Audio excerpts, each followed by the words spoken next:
वो चीज़ है, तुम कर लोगी। मेरी बड़ी बहन ने मुझे कहा था। सबरीन ने कहा नहीं, शर्म नहीं कर सकेगी, नहीं करने दें। सबरीन को ये था कि नहीं कर सकेगी, ये शाय है, मतलब भी इससे नहीं होगा। मैंने जब काला किया तो समीना जी वो एक हम हमेशा सुनते ना कि रात में आप स्क्रीन पे और सुबह हिट हो गए। जिस दौर में मैं आई उस दौर में वो ज़माना नहीं था, पीटीवी नहीं था कि रात में आप आएँ और सुबह हिट हो जाएं। बट ट्रस्ट मी, मेरी वो छोटी सी जो शॉर्ट फिल्म थी कालक या टेली प्ले था, छोटा प्ले था, वो मैंने रात को किया एंड मुझे रात में कॉल सबरीन को कि सबरीन ये तुम्हारी बहन है, क्योंकि उसमें मैं गंजी भी हुई। तो मैंने बहुत एफर्ट करके कि यार मुझे पूरी एक्टिंग करनी है, मुझे अपना बेस्ट देना है। तो वो फिर मैंने छोड़ दिया बीच में। फिर मैंने कहा कि नहीं, मुझे एक्टिंग नहीं करनी, मेरे लिए मुश्किल है।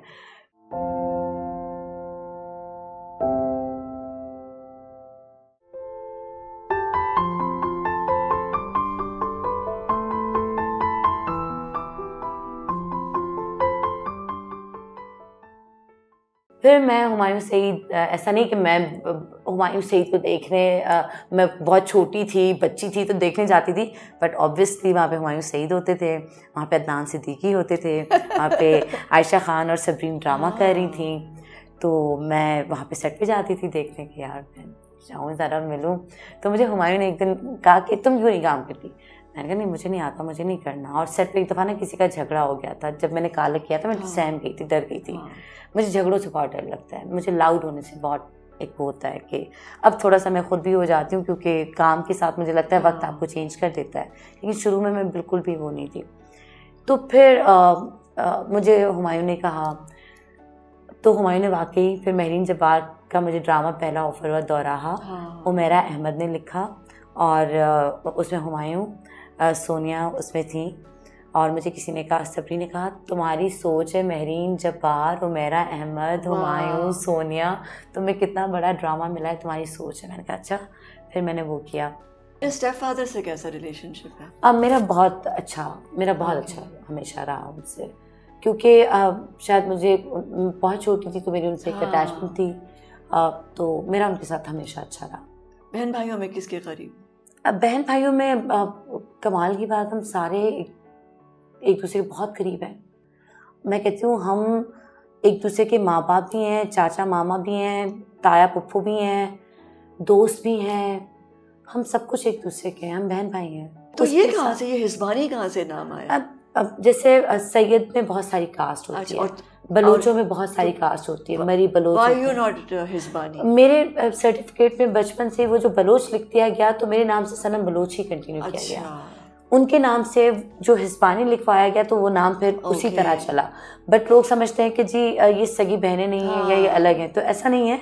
जैसे सैयद में बहुत सारी कास्ट होती है, इस तरह बलोच में बहुत सारी कास्ट। हम हिस्पानी बलोच हैं। तो मेरे नाम से बलोच, तो वो मैंने बलोच को ही कंटिन्यू किया। सबरीन को अपना हिस्पानी अच्छा लगता है तो वो हिस्पानी लिखा हुआ था। आपकी फैमिली में कितनी ज़बानें बोली जाती हैं? हमारी फैमिली में नाना और नानी जब आपस में बोलते थे, हमसे बड़े प्यार से बात की, आपस में झगड़ा किया सराइकी में हैं, उसी वक्त सराइकी आ जाती थी। ठीक है, या कोई बात को आपस में उसी वक्त सराइकी में बात करते थे, हमसे सिंधी में बात करते थे। और हम लोग घर में, हमारे छोटे छोटे बच्चे भी वो सिंधी में बात करते हैं। और अगर बाहर जाते हैं या स्कूल जाते हैं, फारसी नहीं थी कहीं पर भी? फारसी नहीं थी, बट हम जो है माइग्रेट करके, हम बलोच जो हैं वो ईरान से हम लोग माइग्रेट करके, जो हमारे बड़े थे वो वहाँ से माइग्रेट करके पाकिस्तान में यहाँ पे आए।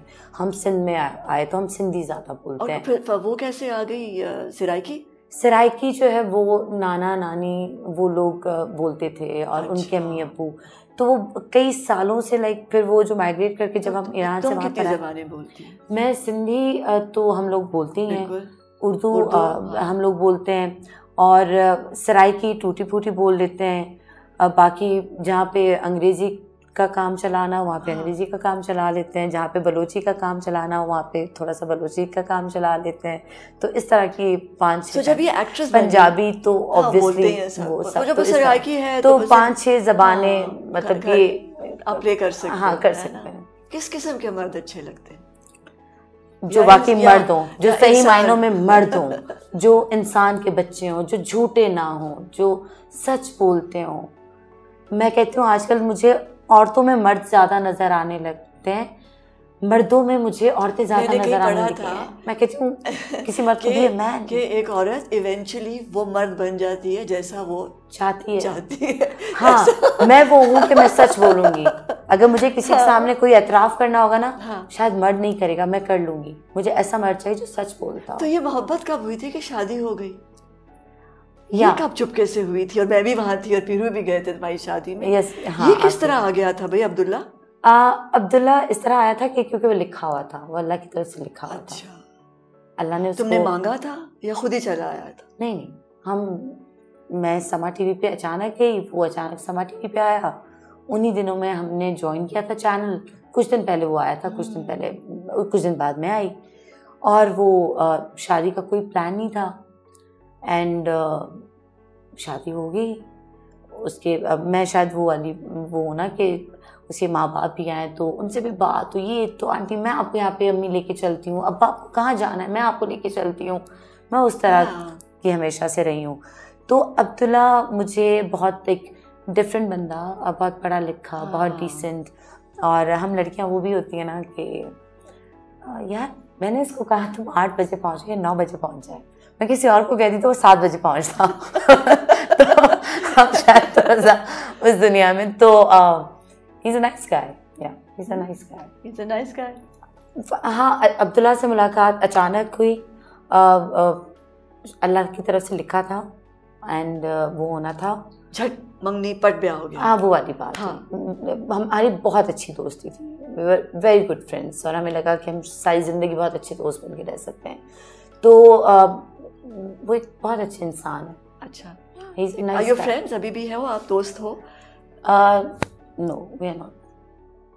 लेकिन हम एक दूसरे के लिए अच्छा सोचते हैं, मुझे ये पता है। Oh, that's very nice. मुझे ये पता है कि वो कहीं पे भी होगा तो मेरे लिए कभी गलत नहीं सोचेगा। Okay.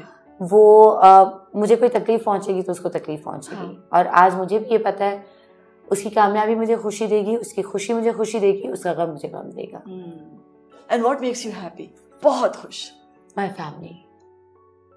जब मेरी फैमिली खुश हो, जब मेरी फैमिली मेरे आसपास हो, मेरे लिए उस दिन अगर मुझे पता हो ना कि मेरे बहुत सारे फ्रेंड्स एक जगह जमा हो रहे हैं, तो पार्टी हो रही है, ये हो रहा है, वो हो रहा है, और एक तरफ मुझे ये पता हो कि हमारे फैमिली फ्रेंड्स, मेरा पूरा ख़ानदान एक तरफ जमा हुआ है जहाँ पे सिर्फ बिरयानी बनी हुई होगी या चावल बने होंगे, दाल चावल होंगे, लेकिन हम सब साथ में बैठे होंगे, मेरे कज़न्स, वो सब। बस कैसी बातें करते जब सब इकट्ठे होते हैं? एक दूसरे की क्लास लेते हैं, एक दूसरे का मजाक उड़ाते हैं। और अपने ड्रामे में देखा था कैसी मोटी लग रही थी, ये लग रही थी, वो लग रही थी, इस तरह की बातें। हाँ। एक दूसरे को बहुत ज़्यादा क्रिटिसाइज भी करते हैं, और सपोर्ट झगड़े भी करते हैं, लड़ाइयाँ भी करते हैं। फिर जी किसी दो बहनों की आपस में लड़ाई होगी तो धड़ाधड़ झगड़ा लड़ाई, फिर हम बस करते हैं, फिर वो वाला होता है। फिर एंड यहाँ पर होता है हर कोई अपने कमरे में चला जाता है। और कितनी देर लगती है दोस्ती वापस करने में? अगले दिन सुबह साथ में बैठ के खाना होता है, चाय पीनी होती है, बैठना होता है। मेरा ये था, ये मैंने सीखा था उनके घर से जब हम नूरपुर की रानी कर रहे थे, मेहताब आप। हाँ। कि घर में टीवी एक होना चाहिए, घर में बहुत ज़्यादा टीवी नहीं होनी चाहिए, हर कमरे में टीवी नहीं होना चाहिए। मैंने जब ये बात सुनी थी ना, तो उसके बाद हमने रूल बनाया, जो कि अब वो हमने रूल खुद ही तोड़ दिया। अब हम सबके कमरे में टीवी है, लेकिन मुझे अच्छा लगता है कि मेरे कमरे में आके बच्चे टीवी देखते हैं, तो मुझे बहुत अच्छा लगता है। नहीं आता तो मुझे बुरा लगता है, मैं कि तुम आओ मेरे रूम में आके टीवी देखो। तो क्योंकि इसी बहाने बैठ जाते हैं, हम बैठ जाते हैं। तो जब हमारे घर में वो टीवी एक था, जब हम सब साथ में, जब मैं नूरपुर की रानी करके आई, मैंने कहा घर में टीवी एक होगा, किसी के बेडरूम में टीवी नहीं होगा। सुबह क्या होता था, मेरा और सबू का, फॉर एग्जाम्पल सबरीन की लड़ाई हुई किसी बात पे, हम बात नहीं करें, अब सुबह मजबूरन नाश्ता बैठ के साथ करें। अब ना चाहते भी हंसी आ जाए, हंसे तो बस, हंसे तो फंसे, फिर दोस्ती हो जाती थी। तो ये मेरा हमेशा रूल रहा है कि पहल करती हो मनाने में। हाँ, हमेशा। मुझे पता होता है ना मैं गलत नहीं भी हूँ तो भी पहल करती हूँ। मुझे सॉरी करने में अच्छा लगता है, फील गुड। जब मैं गलत नहीं भी हूँ ना तो भी मैं सॉरी करती हूँ, आई फील गुड, मुझे अच्छा लगता है। कभी किसी बात मुझे छोटा बनना, झुकना अच्छा लगता है। फैमिली के अलावा कौन अच्छा लगता है बहुत ज़्यादा? मेरे दोस्त, मेरी टीम, जिन लोगों के साथ काम करती हूँ, आई लव देम। मैं उनसे इश्क करती हूँ, मैं उनको बताती नहीं हूँ, मैं आज बता रही हूँ, मैं उनसे इश्क करती हूँ। मुझे उनसे बहुत मोहब्बत है जिनके साथ काम करती हूँ, चाहे वो मेरी मॉर्निंग शो टीम हो, चाहे वो मेरी ड्रामे की टीम हो। हाँ, मैं हाइपर भी होती हूँ, मैं गुस्सा भी करती हूँ, मैं नाराज़ भी होती हूँ। वो मुझे बहुत अच्छे लगते हैं। मेरे कुछ क्लोज़ फ्रेंड्स हैं, 4-5 दोस्त, वो मुझे बहुत अच्छे लगते हैं। 1-2 लोग और थे। मुझे लगा कि दोस्ती में भी, प्यार में भी आपको धोखा नहीं देना चाहिए। जब मुझे धोखा देते हैं ना, तो उन्होंने मुझे बहुत हर्ट किया, तो मैं फिर हर्ट भी हुई। बट मेरे बहुत कम दोस्त हैं, बट बहुत अच्छे दोस्त हैं, मुझे उनके साथ अच्छा लगता है। हाइसम मेरा वाहिद वो दोस्त है। मैं ज़्यादा फ़ोन पे मैं मैसेज कर सकती हूँ, मैं फ़ोन पे ज़्यादा बात नहीं कर सकती। मुझे फ़ोन इस्तेमाल करना थोड़ा सा अजीब सा लगता है। लेकिन हाइसम हुसैन जो हैं, सब लोग जानते हैं, डायरेक्टर, वो मेरा वाहिद दोस्त है जिससे मैं घंटों बात कर सकती हूँ, घंटों। और मैं उस पर घंटों बात किसी भी शो में बात कर सकती हूँ।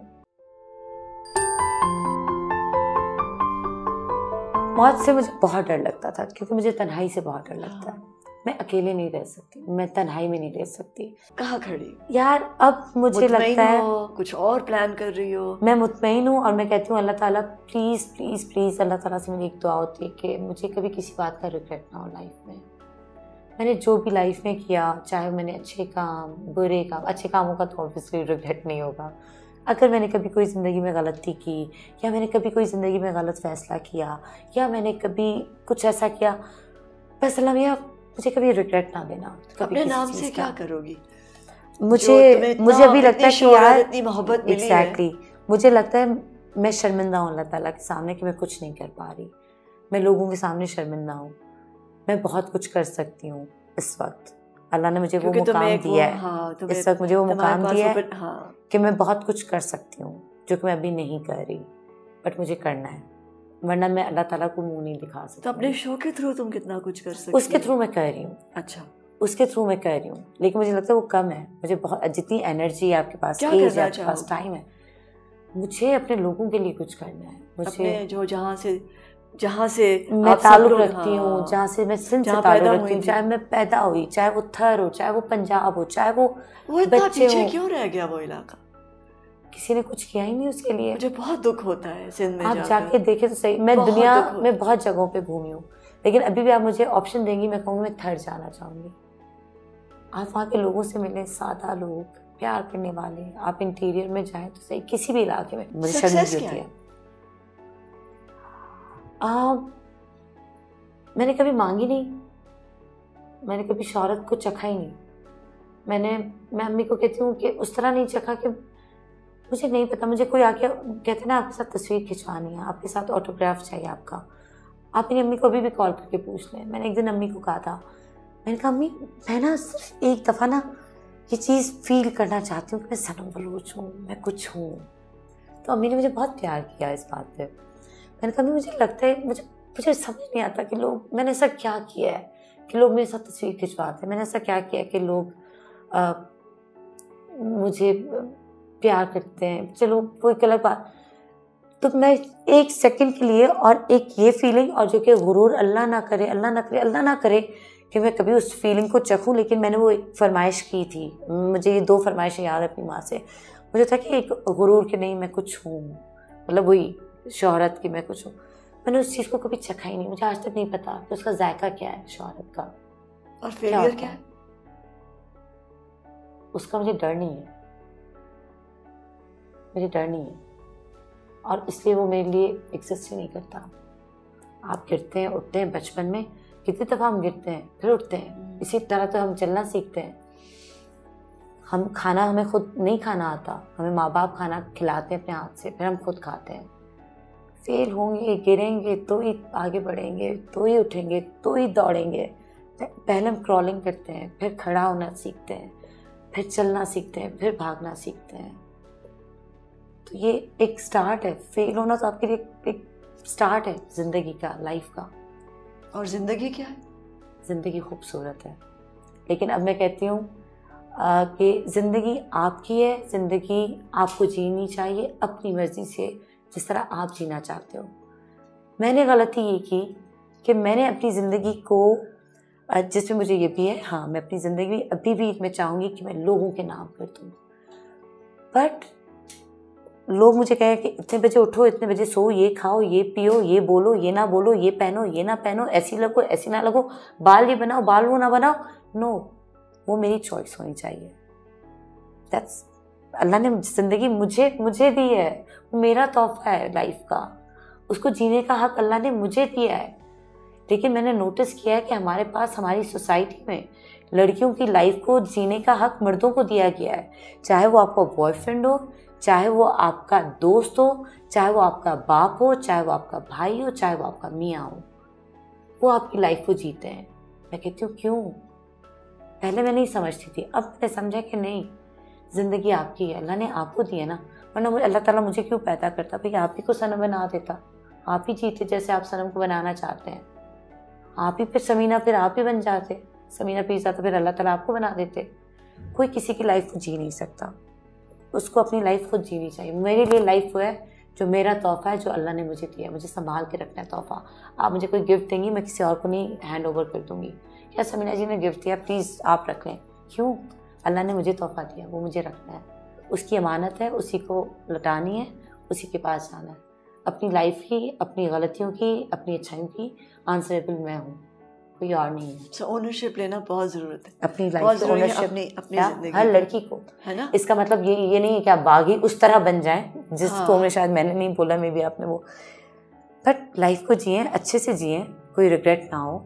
मुझे पता है, मैं इस बात पे बहुत मुझे फ़ख्र है कि मेरे भाई शर्मिंदा नहीं होंगे कि हमने अपनी बहनों को इजाज़त दी, वो आउट ऑफ कंट्री गई, वो बाहर गई, अकेले ट्रैवलिंग करती हैं, बाहर जाती हैं, हर चीज़ के साथ है, लोगों से मिलती हैं, बट मेरे भाई कभी शर्मिंदा नहीं हुए होंगे।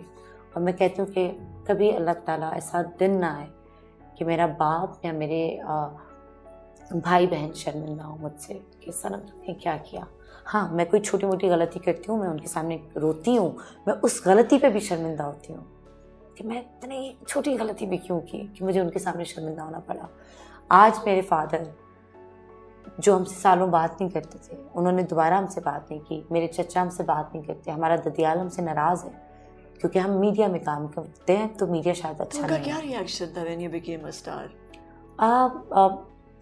मुझे लगता है दिल में वो हमारी इज्जत करते हैं, दिल से वो हमसे प्यार करते हैं, ऊपर से एक वो जो एक बस वो एक सोसाइटी का प्रेशर, सोसाइटी का प्रेशर है, एक वो हमने एक मास्क चढ़ा दिया ना, वो मास्क उतार नहीं पा रहे, वो इतना चिपक गया है, ज़बरदस्ती हमने चिपका दिया उसको बचपन से, तो अब उतारना ज़रा मुश्किल हो रहा है। बट मेरे फादर, अब हम गांव जाते हैं तो बड़े फ़ख्रिया लोगों को बुलाते हैं, हमें मिलवाते हैं कि मेरी बेटियाँ आई हैं, हम जाते हैं, हम चादर ओढ़ते हैं क्योंकि वहाँ का वो कल्चर है, वहाँ की मुझे वही पहनना है, हम चादर ओढ़ते हैं, हम लोगों से उस तरह मिलते हैं, हम शलवार कमीज़ पहन के जाते हैं।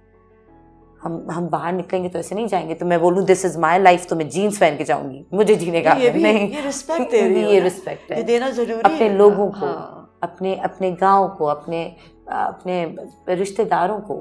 तो मुझे पता है मुझे कब कहाँ क्या करना है। आई नो जब इंसान अक्लमंद होता है तो फिर इसी तरह बात करता है और इसी तरह जीता है। मौत क्या है? मौत से मुझे बहुत डर लगता था क्योंकि मुझे तन्हाई से बहुत डर लगता है।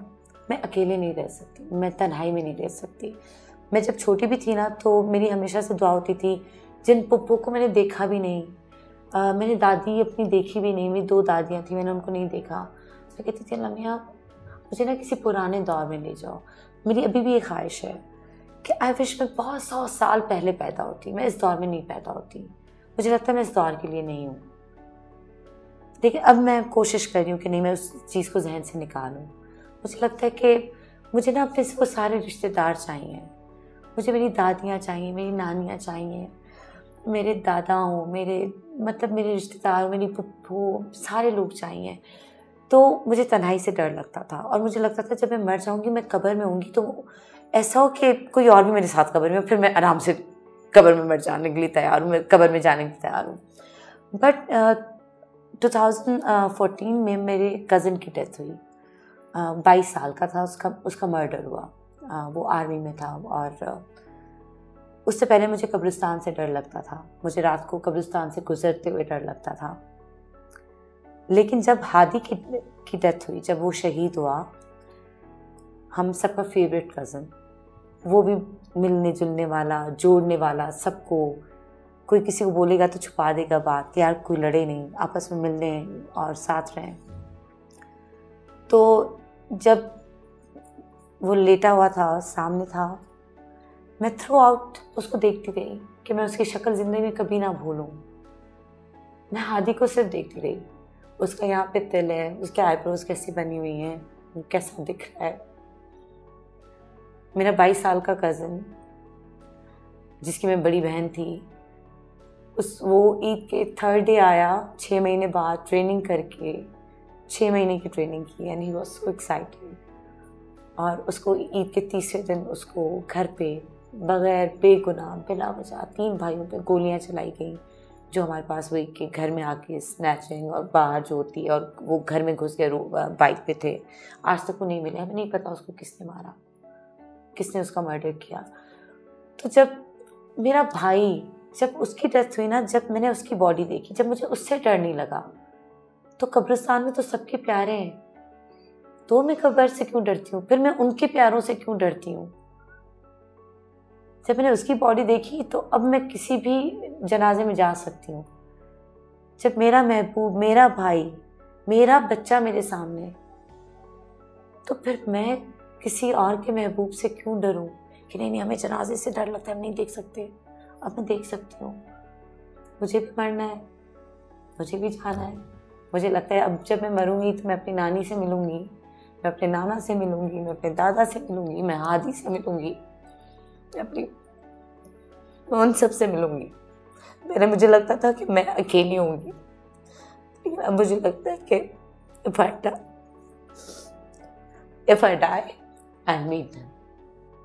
उनसे मिलूंगी। I don't know, अल्लाह ताला मिलेंगे नहीं मिलेंगे मुझे नहीं पता, बट मेरे रिश्तेदार मुझसे, I miss my नानी अम्मा, I miss my नाना।